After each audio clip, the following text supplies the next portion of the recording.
Hello there guys and welcome back to Reborn with Michael. Today I'm talking about how I make living in the end easy, and it actually manifested my dream life, which I'm about to jump into, which is moving to a wonderful warm country there in Spain.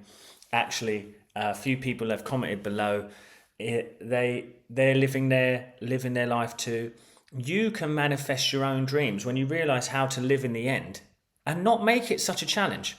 I'm going to break it down today. If you can actually give me the time today, I'm going to simplify this process for you so you can actually manifest your dreams. If you apply this, you will do it. So let's break it down today, guys. Before I do, just if you like Spirituality Simplified, like, share and subscribe. I've got a free Facebook group called The Healing Circle. Thumbs up, that's amazing. Also, please do check out the Instagram and things like that too. So look, how do I live in the end? So living from the end was always an interesting dilemma for me because there's so many people who are trying to teach you how to manifest. And they're saying you need to be grateful all the time. You need to elevate your emotions. You need to raise up. You need to do this. And what I've realized about living in the end is seriously just faith, peace and serenity. Why is that different to gratitude and elevated emotions? Well, like I've said numerous times on this channel, and if you're new to it, this is your nugget for you. You cannot put gratitude on top of fear. So if you were like me, you were living in strife and struggle and fear all the time, it's impossible to put that feeling of gratitude or that imagery on top of that fear because it doesn't balance out. You just push the fear down with toxic gratitude or toxic emotions. What I'm trying to tell people is living from the end is a faith in the unseen. It's making the outside world have no meaning. So the way I lived from the end is I started to realize, well, I'm visualizing all the time. I'm doing this, but nothing's working because actually at my core level, I'm still frightened. I'm still scared. So I went to the point of surrender. Surrender gets a bad rap, doesn't it? Letting go can get a bad rap. It's like, I don't care, whatever life wants to bring. What I think the true art of surrender is you're never going to fully get rid of desire. I don't care whether you're Michael Singer, Eckhart Tolle or whoever. Desire is human. It's divine in nature. So you're going to get a desire. I think the true nature of living from the end or surrender is you get a desire. You recognize that you have this need and feeling in it. But what you do is you let go of the resistance around that desire. So to live from the end is actually to let go of fear. It's to let go of fear. Because once I let go of fear, I found faith. Because I didn't have anything counteracting my imagery. So once I could do that, I was free. And this was so beautiful for me because it was an easier route to live in the end. Neville Goddard himself was to say, when did I say it was about feeling? I said it was about acceptance. And he said that in one of his wonderful Q&As.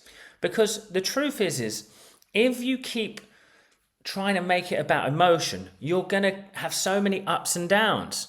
You're going to feel so many peaks and troughs. It's hard to maintain your path. I like the analogy of this. Life is the ocean. And you have a little boat and you have a little bit at the back of the boat where you can steer the boat, okay? You steer the boat by just pointing it in the right direction. Now, sometimes the wind and the sea will take you 5 miles off course. But if you stay true to your vision, you'll come back round. So it's knowing where you're going, regardless of where the journey takes you. That's living from the end. Because then the bridge of incidences that need to take place can start to actually flow and you don't fight them. The problem is we start to fight those incidences because we decide whether they're good or bad. But someone who's trying to manifest abundance by living in the end of abundance who then loses their job will throw everything up in the air and say, this doesn't work. Look, I've lost my job. But the truth of the matter is if you keep riding that wave and don't counteract the imagery in your mind, it could be leading you to the most wonderful change and job you could ever wish for.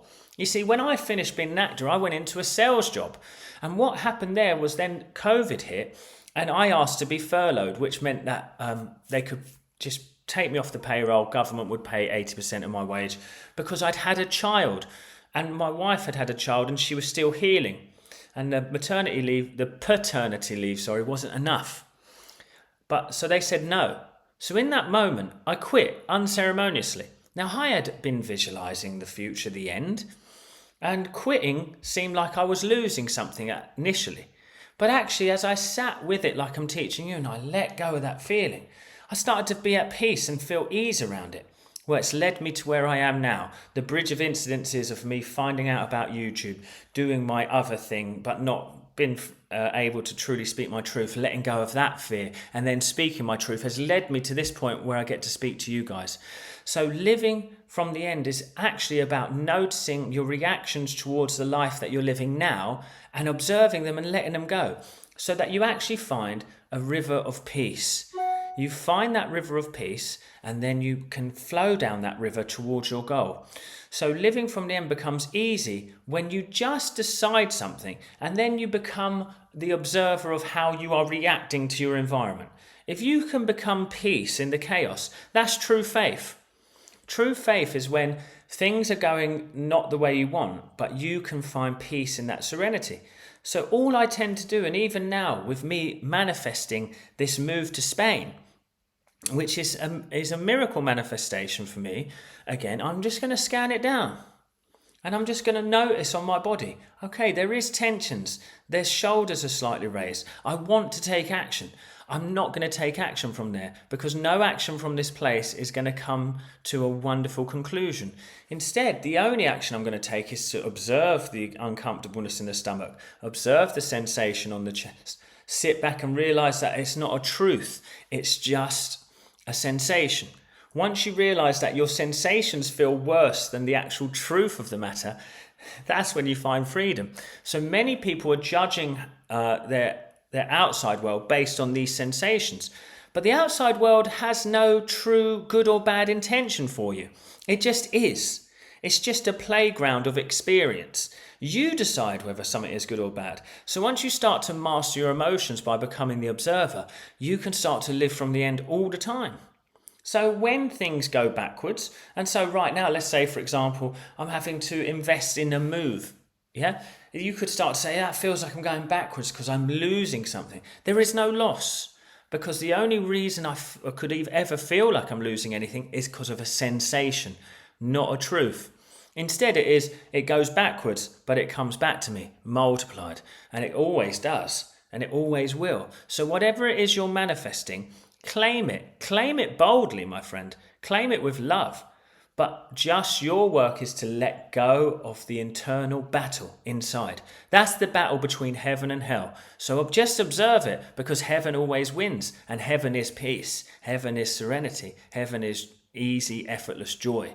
That's how I live from the end, and how you can do it too. I hope that helps, guys. I'll see you at the next one.